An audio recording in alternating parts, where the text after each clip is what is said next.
විශේෂයෙන්ම සමාජයේ කතාබහක් ඇති වුණා බන්ධනාගාර ආශ්‍රිතව මේ මත්ද්‍රව්‍ය ජාවාරම තිබෙනවද කියන කාරණේ. අපේ අත් මේ විමර්ශකයෝ බැඳලා තියෙන්නේ. කවුද මේ අත් බඳින්නේ? ඇයි මේ නීති අදාළ කර ගැනීම සම්බන්ධ මෙච්චරටම ප්‍රශ්නගත වෙලා තියෙන්නේ? බොහෝ වෙලාවට මත්ද්‍රව්‍ය සම්බන්ධ වැරදි නොවන තැනැත්තන්ව අත්අඩංගුවටපත් වෙනවා. හෙරොයින් සම්බන්ධ මුල් අවස්ථාවේදී මහේස්ත්‍රාත් අධිකරණයෙන් අප ලබා ගන්න හැකියාවක් තිබෙනවද? මත්ද්‍රව්‍ය ජාවාරම සම්බන්ධ බොහෝ විට තෝරු මූරු නීතියේ රැහැනට හසු නොවන්නේ යම්කිසි තැනැත්තෙක් පාරේ හිටගෙන හිටියාම ඒ තැනැත්තව ගිහලා අත්අඩංගුවට ගත්තයි කියලා නේ. ඔහු පහුවදා අධිකරණයට ඉදිරිපත් කරන්නේ ඔහු ළඟ සමහර ලාවට ගංජා මෙච්චර ප්‍රමාණයක් තිබුණා කියලා. හෙරොයින් මෙච්චර ප්‍රමාණයක් තිබුණා කියලා. රටේ ජීවත් වෙන සාමාන්‍ය පුද්ගලයෙකුට ගංජා තමගේ නිවසේ වගා කරන්න පුළුවන්ද?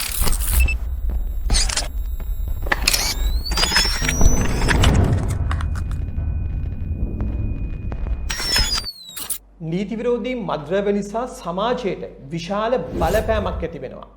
මත්ද්‍රව්‍ය භාවිතය තුළ බොහෝ අයට විවිධ රෝගාබාධ වැළඳෙනවා. ආබාධිත තත්ත්වයට පත් වෙනවා. සමහරු මිය යනවා. මත්ද්‍රව්‍ය සහ අපරාධ අතර ඍජු සම්බන්ධතාවයක් තිබෙනවා. ටෝක් විත් ලෝයර් වැඩසටහන අද දවසේ මත්ද්‍රව්‍ය තුලින් මතුවන කාරණා නීතිය ඇසුරෙන් විග්‍රහ කරන්න බලාපොරොත්තු වෙනවා. ඒ සඳහා අපි ආරාධනා කරා නීතිඥ යශෝමි විජේරත්න. අයිබෝන්. ඇය ජාතික රූපවාහිනියේ වර්තමානයේ වැඩසටහන ඉදිරිපත් කරන දක්ෂ නිවේදිකාවක්. යශෝමි මට කියන්න මත්ද්‍රව්‍ය කියලා කියන්නේ මොනවද? කොයි ආකාරයෙන්ද අපිට ඒවා වර්ගීකරණය කරන්නට හැකියාවක් තියෙන්නේ? ඔව් නේද. දැන් අපි මත්ද්‍රව්‍ය කියලා හඳුන්වන්නේ ඇත්තටම මේ පනතෙත් අපි හඳුන්වන්නේ අන්තරාදායක ඖෂධ කියලා. ඖෂධයක් හැටියට තමයි මත්ද්‍රව්‍ය යම් ප්‍රමාණයකින් අපේ ශරීරයට අවශ්‍ය වන්නේ. ඒ ප්‍රමාණය නිර්දේශ කරලා ඒ ප්‍රමාණයට අනුව ගත්තොත් එහි බලපෑම සම්බන්ධ ගැටලුවක් නැහැ. නමුත් අපි දන්නවා සමාජය තුළ අපි විශේෂයෙන්ම කතාබහට ලක් වෙනවා මේ මත්ද්‍රව්‍ය කියන දේ නීති විරෝධීව. එහෙම නැත්නම් විවිධාකාර පීඩාවට ලක්වන ආකාරයට භාවිතා කරන අවස්ථා. ඒකට හේතුව වන්නේ මත්ද්‍රව්‍ය භාවිතා කිරීම නිසා අපේ ජෛව පද්ධතිය තුළට ඇතුළත් වුණාම යම් ආකාරයක මත්ද්‍රව්‍ය තිබෙනවා නේද අපේ ශරීරයේ ක්‍රියාකාරීත්වය අඩපණ කරන්න පුළුවන්. එහෙම නැත්නම් සමහරවිට අපේ ක්‍රියාකාරීත්වය වැඩි කරන්න පුළුවන්. ඊට වඩා භයානකම තත්වයක් තිබෙනවා සමහර වෙලාවකට. ඒ නිසා මත්ද්‍රව්‍ය නිසා අපේ ජෛව පද්ධතිය තුළ විකෘති වීම ඇති වෙන්නට පුළුවන්. මේ ක්‍රියාකාරීත්වයන් විශ්ලේෂණය කරන්නේ එක් එක් මත්ද්‍රව්‍ය වර්ග අනුව. ඒ නිසා ඔබ හොඳින්ම අහලා තියෙන මත්ද්‍රව්‍ය තිබෙනවා. අපි දන්නවා හෙරොයින් පිළිබඳව කතා කරනවා. ඒ වගේම කොකේන් කියන උත්තේජන ඇති කරන මත්ද්‍රව්‍ය කැරිරයි සඳහන් කරන්නේ. ඒ වගේම තමයි අපි එදිනෙදා බොහෝ විට අහන්න ලැබෙනවා ගංජා භාවිතය සම්බන්ධයෙන්. ඉතින් මේ සියල්ලම මත්ද්‍රව්‍ය හැටියට සමාජය තුළ තිබෙනවා. මේ දේවල් නිසා ඇති වෙලා තියෙන සමාජ බලපෑම නිසා තමයි අපි මේ නීති පද්ධතිය ඇසුරෙන් මේ පිළිබඳව කතා කරන්න බලාපොරොත්තු වෙන්නේ. මත්ද්‍රව්‍ය නීතියේ ආරම්භයේ සිදුවන්නේ කොයි ආකාරයෙන්ද? ඇත්තටම අපි මේ නීතිය සම්බන්ධයෙන් කතා කරනකොට අපි සාමාන්‍ය නීතියක් වරදක් අඳුනගත්තට පස්සේ ඒ සම්බන්ධයෙන් නීතියක් හඳුනා ගැනීම තමයි සිද්ධ කරන්නේ. නමුත් ඇත්තටම මත්ද්‍රව්‍ය සම්බන්ධව මේ නීති පැන නගින්නේ විදේශීය පාලකයන්ගේ අවශ්‍යතාවයන් අනුව ඔවුන්ගේ වාණිජ කටයුතු වලට පහසු වන ආකාරයට ඕලන්ද ජාතිකයන් තමයි 1600 ගණන් වලදී මුලින්ම මේ සම්බන්ධයෙන් නීති පනවන්නේ අබින් සම්බන්ධයෙන්.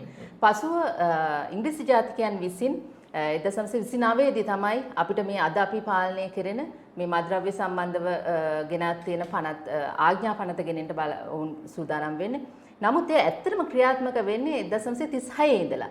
දැන් කනගාටුවට කාරණේ තමයි නේද අද වෙනකම්ම අපි ඒ ඉංග්‍රීසි ජාතිකයන්ගේ අවශ්‍යතාවයට පනවපු ආඥා පනතකින් ඊටාම සුළු සංශෝධන ගණනක් එක්ක තමයි අපි පාලනය වෙන්නේ. නමුත් අද වෙනකොට ලෝකේ ඉන්න තැන අනුව ඒ නීති පද්ධතිය මීට වඩා ගොඩක් වෙනස් වෙන්න ඕනේ. ඒ වගේම යාන්ත්‍රණයන් එකතු යුතු තත්වයක තිබෙනවා.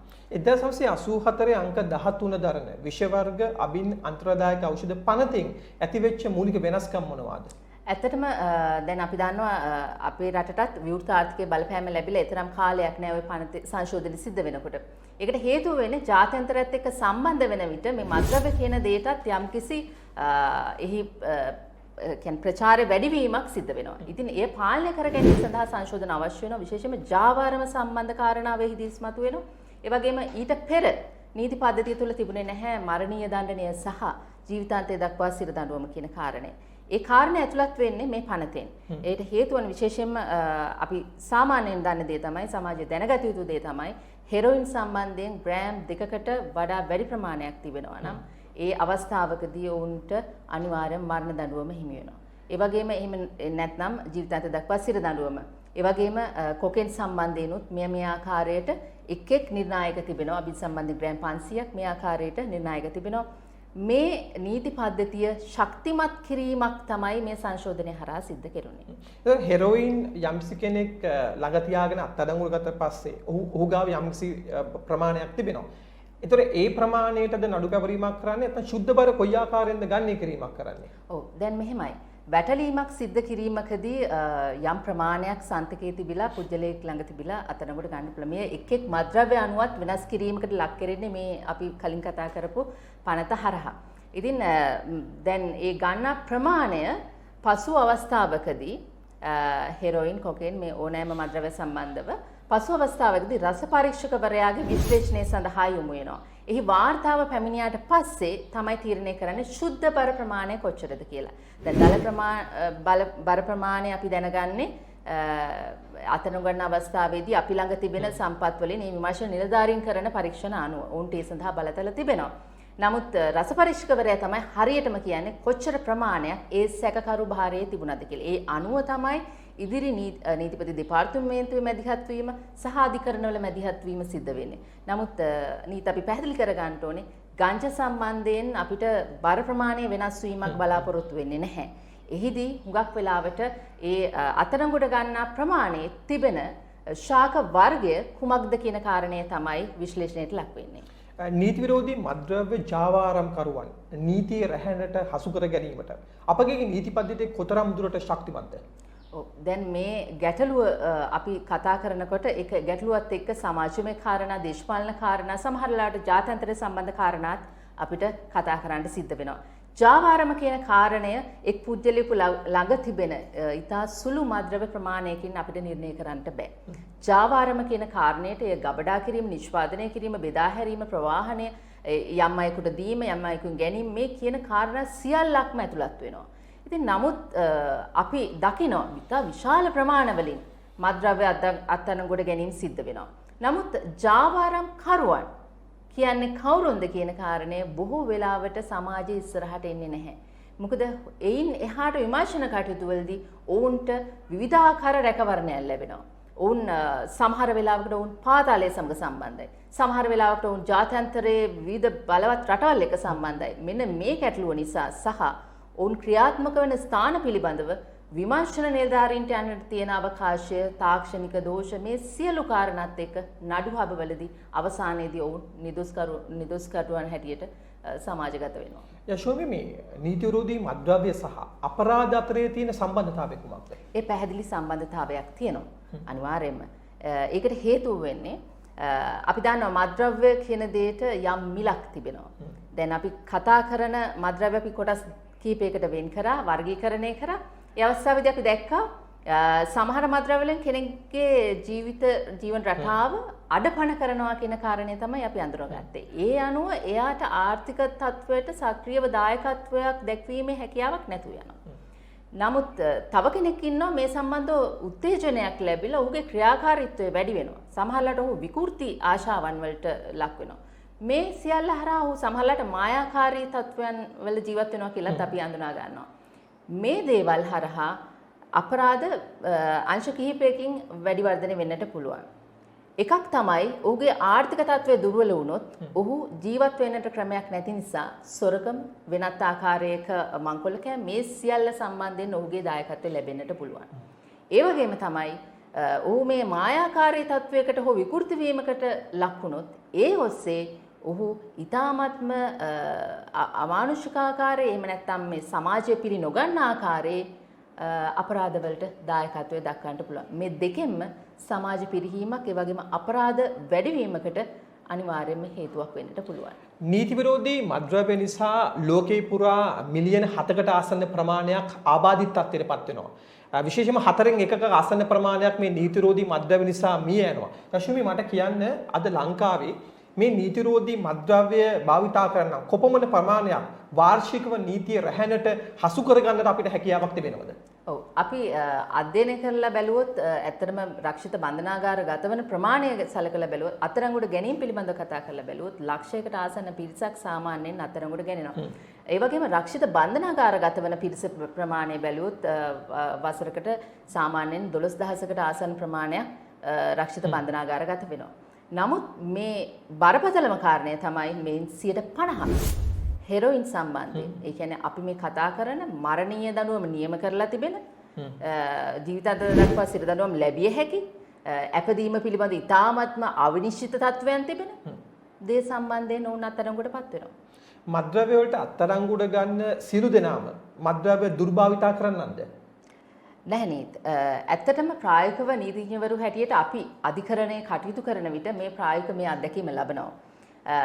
දැන් අපි අද දවස ගැන කතා කරත් නීත් අපිට එන සේවාදායකින් බොහෝ වෙලාවට ඇවිල්ලා කියන්නේ මාව මේ කුඩු නඩුවකට අත්අඩංගුවට ගත්ත හැබැයි මල් ළඟ තිබුණේ නැහැ. මේ කාරණාව තමයි කියන්නේ. ඉතින් ඒ නිසා මේ කාරණාව ඇත්තක්ද කියලා සොයා බැලුවොත් අපිට 50%ක් සමහර වෙලාවට ඇත්ත. ඒක කනගාටුදායක කාරණයක්. අපි විමර්ශන නිලධාරීන් පිළිබඳව අගය කළ යුතු වුණ ඉතා විශාල කැපකිරීමක්, ඉතා විශාල අභියෝගයක් ගන්නට ඕනේ මේ මත්ද්‍රව්‍ය ජාවාරම්කරුවන් එහෙම නැත්නම් මත්ද්‍රව්‍ය දුර්භාවිත කරන්න අත්අඩංගුවට ගන්න. නමුත් බොහෝ වෙලාවට සිද්ධ වෙන්නේ පොලිසියේ මැදිහත් වීම එහෙම නැත්නම් මේ විමර්ශන නිලධාරීන්ගේ මැදිහත් වීම මත අත්අඩංගුවට ගන්න පිරිසෙන් 50%ක්වත් ඇත්තටම වුන් සන්තකයේ මත්ද්‍රව්‍ය තිබීමක් සිද්ධ වෙන්නේ නැහැ. සමාජයේ දැඩි කම්පාවට පත්වන දරුණු ගණයේ අපරාධ අපේ රටේ සිදු වෙනවා. සමහරවිට අපරාධ සිදු වුණාට පස්සේ සමාජයෙන් ප්‍රබල හඬක් ඉදිරිපත් වෙනවා. එවැනි දරුණු අපරාධකරුවන් වෙනුවෙන් නීතිඥවරුන්ට පෙනී සිටින්න එපා කියලා. දැන් යශෝමි අතන හෙරොයින් වගේ දෙයක් ගත්තොත් අද සමාජයේ දැඩි පිළිලයක් බවට පත් වෙලා තිබෙනවා. මේ හෙරොයින් සම්බන්ධ ජාවාරම්කරුවන් වෙනුවෙන් නීතිඥවරු පෙනී සිටීම සාධාරණද කොයි ආකාරද ඔබ දකින්නේ? එය සමාජය තුළ නිවැරදි යුතු මතයක්. අප දැක්කා නීත බොහෝ අවස්ථාවල නීතිඥවරයා ජ්‍යෙෂ්ඨද කනිෂ්ඨද කියන කාරණේ අදාළ වන්නේ නැහැ. මෙවැනි ආකාර ජාවාරම්කරුවන්ට පෙනී සිටීම සම්බන්ධයෙන් යම් විරෝධතාවයක් පැමිණියා. නමුත් අපි කතා කළ යුත්තේ නීතිය හරය පිළිබඳව. නීතිය සියලු දෙනාටම නීතිය රැකවරණය ලැබෙන්නට ඕනේ. අපි ජීවත් වන රටේ අපි හැම දෙනාගේම මූලික අයිතිවාසිකම් තිබෙනවා. ඒ නිසා සෑම සැකකරුවෙක්ම ඔවුන් අත්අඩංගුවට ගන්න අවස්ථාවේදී ඔවුන් නිර්දෝෂීභාවයේ පූර්ව නිගමනයට ඔවුන්ගේ අයිතිය තිබෙනවා. ඒ නිසා ඔවුන් වෙනුවෙන් නීතිඥවරයෙක් පෙනී සිටීම මත්ද්‍රව්‍ය ජාවාරම රැක ගැනීමක් හැටියට සැලකීම ඇත්තටම කනගාටුදායක කාරණයක්. එවැනි කාරණයක් සිදුවන්නේ නැහැ. ඔවුන් කරන්නේ ඒ සේවාදායකයා වෙනුවෙන් ඔවුන්ගේ අයිතිවාසිකම් ආරක්ෂා වෙනුවෙන් කිරීම වෙනුවෙන් අධිකරණය වෙත සහාය දැක්වීමක්.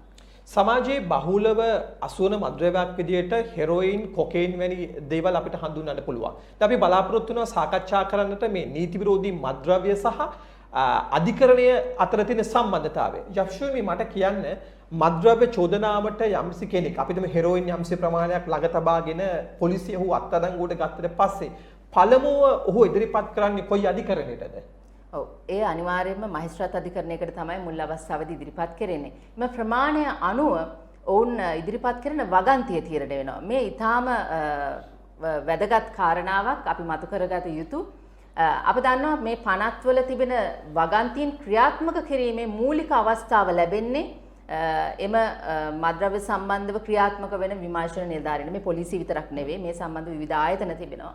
මේ අයට දැන් ඔවුන් තමයි මේ වගන්තිය සමාජයට අදාළ කරන්නේ මුල් අවස්ථාවේදී. මොකද මේ කාරණේ කියන්නට හේතු වෙන්නේ මේ වැටලීමකදී අත්අඩංගුවට ගන්න තැනැත්තා සම්බන්ධයෙන් අයිතිවාසිකම් හබ කෙරෙන අවස්ථාවේදී, අප සම්බන්ධ ඉල්ලීම් කරන අවස්ථාවේදී බොහෝ වෙලාවට විනිශ්ශාසන වලින් ඇසෙන කාරණය තමයි නීත් අපේ අත් මේ විමර්ශකයෝ බැඳලා තියෙන්නේ. ඊළඟට අපි ගිහිල්ලා මේ සම්බන්ධයෙන් මහාධිකරණයක අපිල්ලීමක් කරන අවස්ථාවකදී ඒ අවස්ථාවේදී රජයේ නීතිඥවරු සඳහන් කරනවා මේ සම්බන්ධයෙන් අපේ අත් බැඳලා තියෙන්නේ. එතකොට කවුද මේ අත් බඳින්නේ? ඇයි මේ නීති අදාළ කර ගැනීම සම්බන්ධ මෙච්චරටම ප්‍රශ්නගත වෙලා තියෙන්නේ?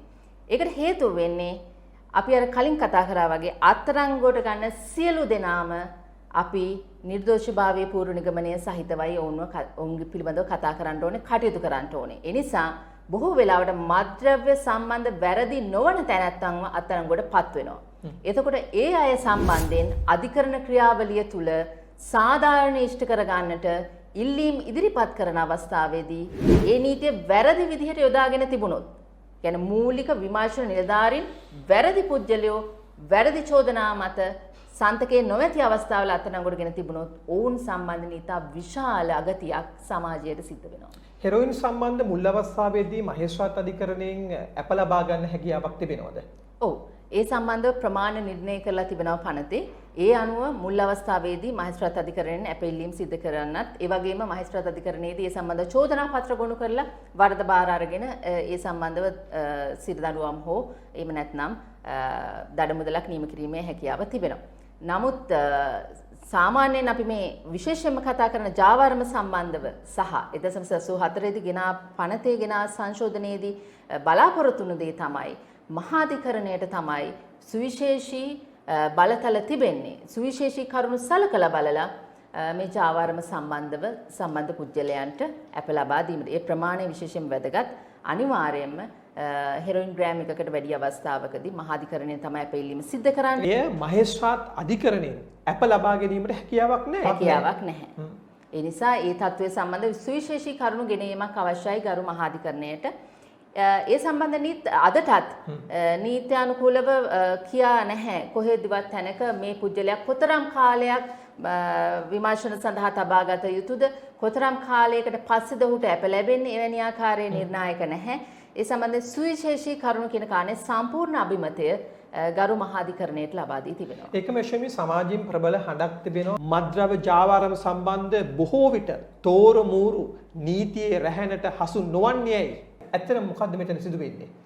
ඔව් මා මුලිනුත් සඳහන් කළා නේද මේ සම්බන්ධයෙන් අපි ජාත්‍යන්තරයත් එක්ක සම්බන්ධ වෙලා හැම වෙලාවකම දැන් කටයුතු කරන්නේ. ඒ නිසා බොහෝ වෙලාවට අපි අඳුනගෙන තිබෙනවා සමාජයේ විසින් මේ පිළිබඳ කාරණා දැනගෙන හිටියත් ඔවුන් ක්‍රියාත්මක නොවන හේතු තිබෙනවා. ඒ හේතුව නිසා ජාවාරම් කරුවන් බේරිලා සිටිනවා. විශේෂයෙන්ම ලංකාවෙම ඉන්නට අවශ්‍ය නැහැ මූලික ජාවාරම් කරුවාට. ඔහු ලෝකයේ වෙනත් ඕනෑම තැනක ඉඳලා ඔහුගේ දුරකථනයෙන් පුළුවන් ඔහුට ගෙනයන්න. මේ පිළිබඳව විශේෂයෙන්ම සමාජයේ කතාබහක් ඇති වුණා බන්ධනාගාර ආශ්‍රිතව මේ මත්ද්‍රව්‍ය ජාවාරම තිබෙනවද කියන කාරණය. ඒ කාරණය පිළිබඳ සාක්ෂි ඉදිරිදරව් වුණා. ඒ හේතු නිසා මේ බන්ධනාගාර හරහා මේ මත්ද්‍රව්‍ය ජාවාරමට යම් යම් පුජ්‍යලයන් සහභාගී වෙනවා කියන කාරණා එලි දැක්ුණා. මේ පිළිබඳව නීතිය වඩාත් ඉක්මනින් ක්‍රියාත්මක වෙන්න පටන් ගත්ත ඒ හේතුව නිසා ඉතින් මේ අපිට පැහැදිලි ජාත්‍යන්තරයේ තිබෙන රැකවරණයත් එක්ක දැන් අපි අද වෙනකොට කොරෝනා යම් ප්‍රමාණයක ජයග්‍රහණය කළා කියලා කතා කරනවා. ඒ මොකද ලංකාව තුල අපි දිනලා මාත්‍රාව්‍යත් ලංකාව තුල අපිට දිනන්නට පුළුවන්. නමුත් ජාත්‍යන්තරයේ පවතින තාක් ඒක අපිට විශාල අභියෝගයක්. බොහෝ විට ශෝමි මේ මත්ද්‍රව්‍ය සම්බන්ධව අත්අඩංගුවටගත් පත්‍යෙච්ච අයට තියෙන චෝදනාවක් තමයි මේ රස පරීක්ෂක වාර්තාව ලැබෙන තුරු ඔවුන්ට අප ලබා ගැනීමට හැකියාවක් නැහැ කියලා කියනවා. සාමාන්‍යයෙන් රස පරීක්ෂක වාර්තාවක් කියන කොපමණ කාලයක් යනවද මත්ද්‍රව්‍ය සම්බන්ධයෙන්? එය නිශ්චිත නැහැ. ඇත්තටම ඒ කාරණාව මතු කරනවා බොහෝ විට අධිකරණවලදී නැවත සිහි කැඳවීම සිදු කරනවා රස පරීක්ෂකවරයා වෙත මේ සම්බන්ධයෙන් ඉක්මනින් මේ වාර්තාව ගෙන්නෙන්න කියලා. ඒට හේතුව වන්නේ ඉන් ඉදිරියට කරන නීතිමය කටයුතුට ඉතාම වැදගත්. චෝදනා පත්‍රය ගොනු කරන්නේ මේ වාර්තාව අනුව. ඉතින් ඒ නිසා නමුත් ඒ ලංකාවේ තවදුරටත් අධිකරණ ක්‍රියාවලිය තුල මේ සම්පත් ප්‍රමාණය සහ මේ ගොඩගැහෙන නඩු ප්‍රමාණයත් එක්ක යම්කිසි ප්‍රමාදයක් තිබෙනවා. ඒ නිසා මාස 3ක් වෙන්නට පුළුවන්, 4ක් වෙන්න පුළුවන්, 6ක් වෙන්න පුළුවන්, සමහර වෙලාවට වසරක් ගත වෙලා රසපරීක්ෂ වාර්තා ලැබෙන අවස්ථා තිබෙනවා අධිකරණ වෙත. අපේ පාසල් දරුවන් මත් රකුසාගෙන් බේරගන්නේ කොහොමද? එය අපි හැමදෙනාටම තියෙන ප්‍රශ්නයක්. මොකද අපේ සමාජයේ ඊළඟ දවස ඔවුන් වෙතයි බාර කරන්න අපි බලාපොරොත්තු වෙන්නේ ඉන්නේ. මින් ඉස්සරහදී අපිට කලින් කාලවලදී විවිධ අභියෝග තිබුණා අපේ ලංකාවට. සමහරවිට යුද්ධය වෙන්නට පුළුවන්, දරුවන්ව ආරක්ෂිතව පාසලට යවන්න බැරිකම වෙන්න පුළුවන්. නමුත් ඉදිරියට එන විශාලම ගැටලුව තමයි මත්ද්‍රව්‍ය මේ දරුවන් තුලට පැමිණියහොත් ඔවුන්ගේ අනාගතයට කුමක් වෙයිද කියන කාරණය. ඒ සම්බන්ධයෙන් මම හිතන්නේ මේ අපි ක්‍රියාත්මක වෙන යාන්ත්‍රණයට තවත් නීති රීති එක්ලාසු කිරීම වගේම වඩා වැදගත් කාරණය තමයි පාසලක් තුලදී අපිට ආකල්පමය වෙනසක් දෙන්නට පුළුවන්. දරුවා සම්බන්ධයෙන් ඇත්තටම තවමත් අපි වාසනාවන්තයි. අපි ඊටාම භයානක තත්වයකට අපි පරීක්ෂා කරන සමීක්ෂණ වාර්තා වලින් ඇවිල්ලා නැහැ පාසල සම්බන්ධයෙන්. නමුත් සමහර පාසල් තිබෙනවා සමහර ප්‍රදේශ සම්බන්ධයෙන් සලකලා බැලුවොත් ඒ ප්‍රදේශ ආශ්‍රිතව තිබෙන සමාජමය තත්වයන් ඒ පාසලේ ක්‍රියාකාරීත්වයට බලපෑම් කරලා තියෙනවා. ඒ නිසා අවට සිටින පුජ්‍යලයන් බොහෝ අවස්ථාවලදී පාසල් දරුවන් මේ සඳහා යොමු කර ගන්නට උත්සාහ දරනවා. ඉතින් දෙමාපියන්ගේ දුරස්වීම සමහර වෙලාවට දරුවන්ගේ අඩු අධ්‍යාපනයත් මෙවැනි ආකාරයේ ඇබ්බැහිවීම් වලට හේතුවක් වෙන්නට පුළුවන්. නීති විරෝධී මත්ද්‍රව්‍ය නැවැත්වීමේ සමාජ වගකීම තිබෙන්නේ කාටද? ඒ කාරණය ගැන සැලකුවොත් මටත් ඔබටත් අපි හැමදෙනාටම මේ වගකීම අනිවාර්යයෙන්ම බැහැර වෙන්නට බෑ. අපි හැමදෙනාටම තිබෙනවා. හැබැයි ප්‍රමුඛ වගකීම තිබෙන්නේ රජයකට. විශේෂයෙන්ම නීති සම්පාදනය කිරීමේ ක්‍රියාවලිය තුළ අපි අඳුන ගන්නට ඕනේ මේ නීතිය ක්‍රියාත්මක කෙරෙන්නේ කුමන යාන්ත්‍රණයකින්ද කියන කාරණය. මේක තමයි තියෙන ප්‍රශ්නේ. අපි නීති හදලා තියෙනවා. අපි ළඟ අපේ ආණ්ඩුක්‍රම ව්‍යවස්ථාවෙන් අපි සිළු අයිතිවාසිකම් ආරක්ෂා කරලා තියෙනවා. නමුත් ප්‍රායෝගිකව කොයිතරම් දුරට මේ නීතිය ක්‍රියාත්මක වෙනවද? ප්‍රායෝගිකව මේ දේ කවුද යොදවන්නේ? මම ඒකයි කලිනුත් කතා බහදී සඳහන් කරේ. ඒ නීතිය ක්‍රියාත්මක කරන නිලධාරීන් ඉන්නට ඕනේ ඒ පිළිබඳ විශේෂ පුහුණුවක් ලැබපු. ඒ වගේම තමයි නිසියාකාරයක හඳුනා ගැනීමක්.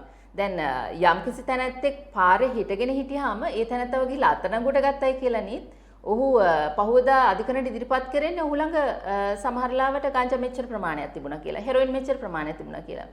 සමහර වෙලාවට පාරේදී අපි කියමුකෝ මාර්ග බාධකයක යම්කිසි කතා බහක් ඇති වුණා කියලා පොලිස් නිලධාරියෙක් එක්ක සමහරවිට ඔහුත් එක්ක අමනාපයක් ඇති වුණා නම් ඒ අවස්ථාවේදී ඔහු පහුවදා එන්නේ 54 වගන්තියෙන් ඉදිරිපත් කරලා අධිකරණයට. ඒ වගේම තමයි අපි නොහිතනවා වුණාට අපි හොයලා බැලුවොත් බොහෝ අවස්ථාවල විවිධ වෙනත් පරිගැනීම් සඳහාත් 54 වගන්තිය දැන් යොදා ගන්නවා. ඒ අනුව අපිට පැහැදිලි නීතිය කියන දේ අපිට කොයිතරම් සම්පාදනය වුණත් නීතිය ක්‍රියාත්මක කරන්න අපිට හොඳ යාන්ත්‍රණයක් නැත්නම් විශේෂයෙන්ම හොඳ මේ සම්බන්ධයෙන් බුද්ධිමත් පිරිසක් අපි විශේෂයෙන්ම දැක්ක අපි කොරෝනා වසංගතය මඩලන අවස්ථාවේදී සොයාගෙන ගියා වුන් සම්බන්ධයෙන් ඒ තොරතුරු නිවැරදි වුණා. ඒ නිසා තමයි අපිට මේ පිරිස අඳුනා ගැනීම හැකියාව ලැබෙන්නේ. නමුත් මත්ද්‍රව්‍ය සම්බන්ධයෙන් තිබෙන ඉතාමත්ම විසිරිච්ච විමර්ශන ක්‍රියාවලියක්. අද ඉතාමත්ම කතා බහට ලක් වෙන අභියෝගයට ලක් වෙන කාරණේ මත්ද්‍රව්‍ය සම්බන්ධ නඩු කර ඒවා පවත්වාගෙන යන නිලධාරීන්. තව විශේෂ කාරණයක් තිබෙනවා නීත් මේ මත්ද්‍රව්‍ය සම්බන්ධව විමර්ශක නිලධාරීන්ට තිබෙන ආරක්ෂාව මොකක්ද කියන කාරණය. මොකද මත්ද්‍රව්‍ය සියලුම අපරාධාංශ සමග සම්බන්ධයි. ජාත්‍යන්තර සමග සම්බන්ධයි. දේශපාලනික සම්බන්ධ වෙනවා. ඒ හේතුව නිසා විශාල අභියෝගයක් මත්ද්‍රව්‍ය වලට එරෙහි වන්නට තිබෙනවා. ඒ කාරණයක් අපි මෙහිදී මේ වගකීම පිළිබඳ කතා කරන කාරණේදී වඩාත් අවධානය යොමු කර යුතුයි කියන දේ මම මතක් කරන්න කැමතියි. අතන වශයෙන් ඉතා වැදගත් ඔබ මතු කර කාරණාත් එක්ක නීති විරෝධී මත්ද්‍රව්‍ය ජාවාරම්කරුවන්ට එරෙහිව නැගී සිටින පුද්ගලයන් අපේ රටේ කොයි ආකාරයෙන් ඒ අයට නීති සුරක්ෂිතතාවයක් තිබෙනවද? ඉතාමත්ම කනගාටුදායක සිද්ධියක් තමයි අපි දන්නවා විනිසුරු සනත් අඹේපිටිය මැතිතුමාගේ ඝාතනය.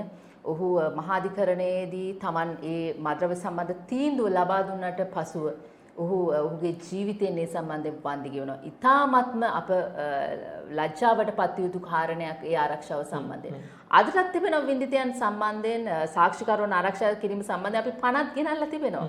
නමුත් අධිකරණයකට ප්‍රායෝගිකව ගිහිල්ලා බලන් හිටියොත් ඔබට අත්දකින්න ලැබෙන්නේ අපිට අත්දකින්න ලැබෙන්නේ ඊටාම කනගාටුදායක තත්වයක්. මොකද ඒ අනපනත් විශ්ලේෂණය කරන්නට ඒ ස්ථානවලට ගෙනෙන නිලධාරීන් විමර්ශකයන් බොහෝ අවස්ථාවලදී ඒ නීතිය නිසි ආකාරයෙන් අදාළ කරගන්නේ නැහැ. මේ අපි දැන් වඩාත්ම අවධානය යොමු කළ යුතු කාරණේ. එහෙම නොවුනොත් අපි ඊටාමත්ම අරාජික තත්වයකට නීතිය පාලනය අතින් යන්නට පුළුවන්. සමාජයේ ඇතමුන්ට මත්ද්‍රව්‍ය භාවිතා නොකර සමහර වෙලාවට මේ මත්ද්‍රව්‍ය ජාවාරම් වලට කිසිසේත්ම සම්බන්ධ නොවූ අහිංසක පුද්ගලයන් නීතියේ රැහැනට හසු වෙලා තිබෙනවා. මොකක්ද මෙතන සිදු වෙලා තිබෙන්නේ? ඔව්. නීත් දැන් අපි සමහර වෙලාවට මෙවැනි කාරණා පිළිබඳව අත්දැකීම් බහුලයි ඇත්තටම. ඒ අත්දැකීම් එක්ක අපිට ඉතාමත්ම අනුවේදනීය අවස්ථාවන් අපිත් මුහුණ දෙන අවස්ථාවන් තිබෙනවා. දැන් උදාහරණයක් හැටියට එක්තරා සිද්ධියක මතකය මා කියන්නට කැමතියි ඔබට. එක්තරා පුද්ගලයෙක් තරමක බීමතින් මහා මාර්ගයේ රැඳී හිටියා. ඒ අවස්ථාවේදී පොලිසිය එනවා දැකලා මේ පුද්ගලයා Tamanගේ යතුරු පැදිය අතරමඟ නවත්තලා දාලා ඔහු යතුරුපැදියක් දාලා ඔහු හැංගුණා. මේන් පස්සේ දැන් යතුරුපැදිය කොයිද පොලිසියට අරගෙන ගියා.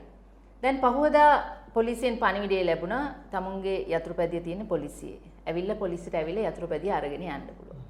දැන් ඇත්තටම මගේ මතකයේ නිවැරදි නම් ඒ අවස්ථාවේදී ඇඳිරි නීතිය පැවතුණු අවස්ථාවක්. ඒ නිසා ඔහු පාරේ හිටපු එකත් වැරදි. ඔහු බීමතින් හිටපු එකත් ඒ අවස්ථාවේදී පැනලා ගිය එකත් යම් වරදක් සම්බන්ධයෙන් වරදක් වෙන්න පුළුවන්. නමුත් ඒ අවස්ථාවේ හැටියට ඔහු බීමතින් සිටියයි කියලා ඔහු අත්අඩංගුවට ගන්න කියවන්නේ නැහැ. නමුත් ඔහු දැන් මේ නීති විරෝධී වැඩක් කළාය කියන හැඟීම නිසා මොහුට පොලිසියට යන්න අපහසුතාවය තිබුණා. ඔහු දැන් නීතිඥවරයා හැටියට මටත් කතා කරලා ඔය ඔබ ගිහිල්ලා දැන් ඔබේ යතුරුපැදියනේ අරන් ගිහිල්ලා තියෙන ඔබ ගිහිල්ලා මේක කතා කරලා මේ අවස්ථාවේදී මේ බය නිසා ගියේ කියලා ඒක පැහැදිලි කරගන්න කියලා ඒ අවස්ථාවේදී ගියා. නමුත් ඊ타මත්ම අවාසනාවන්ත සිද්ධියනීත් ඉන් පස්සේ මේ පුජ්‍යලයා පළවෙනි දවසේ පොලිසියට ගියා. පොලිසියට ගියාට පස්සේ ඔහුට කිව්වා අද රාජකාරී බහුලයි ඒ නිසා ඊළඟ දවසේ එන්න කියලා වෙලා. මේ තමුන්ට දානවා මේ ගංජවලට නඩුවක් තමුන් ඒකට වර්ධ බාර අරගෙන බයිසිකලේ අරන් යන්න පුළුවන් කිව්වා. දැන් මේ කාරණා කොහෙවත් සාක්ෂි හැටියට පටිගත වෙන්නේ නැහැ. මම කියන සිද්ධි මේ කාරණාව ඇත්ත කාරණයක්. නමුත් අවසානයේදී සිදු වුණේ ඔහුට දින 3ක් රස්සියාදු වෙන්න සිදු වුණා අදාළ පොලිස් ස්ථානයේ. පසුව ඔහුට පැවරුණා හෙරොයින් සම්බන්ධයෙන් 54 වගන්තිය යටතේ නඩුකරයක්. මේ හේතු නිසා ඔහු අධිකරණයට ඇවිල්ලා දඩ ගෙවන්න ගෙදර යන්න වාඩි වෙලා ඉන්නකොට ඔහුට අහන්නට ලැබුණේ චෝදනාව මේ ඔහු අත්අඩංගුවට ගන්නා චෝදනාව හැටියට ඔහු මේ අධිකරණයේ ඉඳලා මේ කූඩුවට නැග්ගේ. ඔහුට චෝදනාව හැටියට අහන්න ලැබුණේ ඔහු 54 වගන්තිය යටතේ වරදක් කළා කියලා. ඒ අනුව ඔහුට හෙරොයින් සම්බන්ධයෙන් ඒ අවස්ථාවේදී අප ලබා ගැනීම හැකියාව තිබුණේ ගරු මහා අධිකරණයෙන්. සමාජ අහිංසක පුද්ගලයෙක්. සමාජ අහිංසක පුද්ගලයෙක්. එක සිද්ධියක් මම මේ කියන්නේ. මේ හේතුව නිසා නීති ඊළඟට වුණු කාරණය තමයි ඔහුගේ බිලිඳෙකු හිටියා ඔහුට මාස 2යි ඒ බිලිඳට. ඒ බිලිඳට තමන්ගේ තාත්තව මාස 8කට අහිමි වුණා. ඔහු රක්ෂිත බන්ධනාගාරන. ඔහු පින්තාරු රැකියාවක් කළේ. ඔහුගේ පින්තාරු රැකියාව නොකළ නිසා ඔහුගේ ගෙදර හිටපු අර පුංචි දරුවට වගේම වයස අවුරුදු 10ක දියණියට තාත්තගේ රැකවරණය අහිමි වුණා. ඒ වගේම ඒ බිරිඳ ඊ타මත්ම මේ රූමත් බිරිඳක් ඔහුට හිටියේ. ඒ තැනැත්තියට වාර ගණනාවක් මේ වාර්තා ගෙන්වීම සම්බන්ධයෙන් අහන්න මේ තමන්ගේ මේ ස්වාමිපුරුෂයාට ඇප ලබා ගන්න සියලුම ආදායම අහිමි වෙච්ච රූමත් බිරිඳකට දරුවෝ දෙන්නෙක් එක්ක සමාජය අසරණ වෙන්න සිද්ධ වුණා. අපි කතා කරන්නේ මෙන්න මේ දේ. ඒ කියන්නේ සමාජයේ අපරාධයක් වළක්වන්න තිබෙන නීතියකින් අගතියක් වෙන්නට බෑ. සමාජයට තව අපරාධ ඇති වෙන්නට විදිහක් නැහැ. ඒ නිසා සමාජයේ අනිත් පුද්ගලයන්ගේ ආරක්ෂාව මෙවැනි ආකාරයේ වැරදි යෙදවීම නිසා සිද්ධ වෙන්නට පුළුවන්. ඉතින් මේ නඩු විභාගයේ අවසානයේදී ඔහු නිදොස් කොට නිදහස් වෙයි. නමුත් ඔහුගේ අහිමුණු කාලයට වන්දි ගෙවන්න අවස්ථාවක් සමාජයේ කොහෙවත් තැනක නැහැ. ගංජා අපිට ඖෂධයක් විදියට නිවසේ වගා කළ හැකිද? එසේ නැත්නම් වෙන යම් කාරණයකට අපිට සන්තකේ තබා ගැනීමට හැකියාවක් තිබෙනවද? ඔව් නේද. දැන් ඖෂධ කියලා අපි කතා බහ කරනවා. අපි කියමු සාමාන්‍ය අත් බෙහෙත් කියලා ඉවරලා. දැන් අපිට බඩේ අමාරුවකට පාවිච්චි කරන්න කියලා. එහෙම නැත්නම් අපිට ඇදුම රෝගෙට පාවිච්චි කරන්න කියලා. මේ ආකාරයට ලංකාවේ දැනට පවතින නීතිය අනුව මේ ඔබ සඳහන් කළ ගංජා හෝ ඒ වගේම අබින් මේ කියන කිසිම වර්ගයක ශාක වවන්න හැකියාවක් නැහැ. නීතිගත නැහැ. නමුත් අපි මාතෘකාව එතනින් නතර කරන්න ඕනේ නැහැ නේද? අනිවාර්යයෙන්ම අපි මේ දේවල් ශ්‍රී ලාංකිකයෝ හැටියට ගත්තොත් අපේ වෛද්‍යයට ආයුර්වේද වෛද්‍ය ක්‍රමය තුල ඒ වගේම අත් බෙහෙත් හැටියට මේ දේවල් භාවිතා කරන අවස්ථා තිබිලා තිබෙනවා. ඒ නිසා සහ ඒවා බලපත්‍ර ලබාගෙන භාවිතා කිරීමේ හැකියාව අදටත් නීතියානුකූලව තිබෙනවා. නමුත් ඒ දේවල් පිළිබඳව හොඳින් සොයාබැලීමක් කරලා ගවේෂණයක් කරලා ඒ කොයිතරම් දුරට නීතිය තුල වෙනස්කම් සහිතව ඉදිරියට යා යුතුද කියන කාරණය සාකච්ඡාවට බඳුන් යුතු කාරණයක්. අවසානයේ ශෝමි මතින් තොර හෙටක් වෙනුවෙන් අපි ඇත්තටම කුමක්ද කළ යුත්තේ?